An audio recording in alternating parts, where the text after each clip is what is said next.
તો વડોદરાથી અન્ય મહત્વપૂર્ણ સમાચાર સામે આવી રહ્યા છે, જ્યાં વડોદરાના કારેલીબાગ પોલીસના પેટ્રોલિંગ સામે સવાલ ઉભા થયા છે।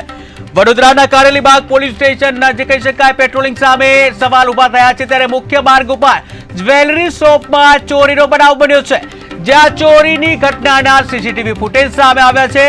ત્યારે ગેસ કટર લઈ આવેલા ચોરોએ આપ્યો અંજામ કે જ્યાં કારેલીબાગ પોલીસ દ્વારા તપાસ હાથ ધરવામાં આવી છે કે જ્યાં વડોદરામાં દિવસે ને દિવસે ચોરી, લૂંટફાટ, દુષ્કર્મ જેવી ઘટનાઓ, ગુનાઓમાં સતત વધારો થઈ રહ્યો છે। ત્યારે વડોદરાની જે કારેલીબાગ પોલીસની પેટ્રોલિંગ સામે પણ સવાલ ઉભા થઈ રહ્યા છે, કારણ કે દિવસે ને દિવસે ગુનાઓનું પ્રમાણ વધી રહ્યું છે। ત્યારે ધોળા દિવસે પણ લૂંટ થવી હવે વડોદરામાં સામાન્ય બની ગયું છે। ત્યારે વડોદરાના કારેલીબાગ પોલીસના પેટ્રોલિંગ સામે સવાલ ઉભા થઈ રહ્યા છે, જ્યાં મુખ્ય માર્ગ ઉપર જ્વેલરી શોપમાં ચોરીનો બનાવ બન્યો છે। ત્યારે ચોરીની ઘટનાના સીસીટીવી ફૂટેજ પણ સામે આવ્યા છે। ત્યારે ગેસ કટર લઈને આવેલા ચોરોએ ચોરીને અંજામ આપ્યો, જ્યાં કારેલીબાગ પોલીસ દ્વારા તપાસ હાથ ધરવામાં આવી।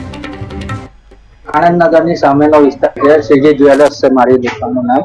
સવારે 6:30 વાગે ભાઈના શાળાએ ફોન કર્યો કે તમારે આ રીતનું શટર અત્યારે થઈ ગયું છે, એટલે અમે ચેક કરવા આવ્યા। એમાં ગેસ કટરથી બધું તાળા ને બધું તોડી કાઢ્યા છે। 10 તાળા મારેલા હતા, શટર ને બધું તોડી નાખ્યું, અંદરની શેપ ને બી બધું ગેસ કટરથી કટ કર્યું છે।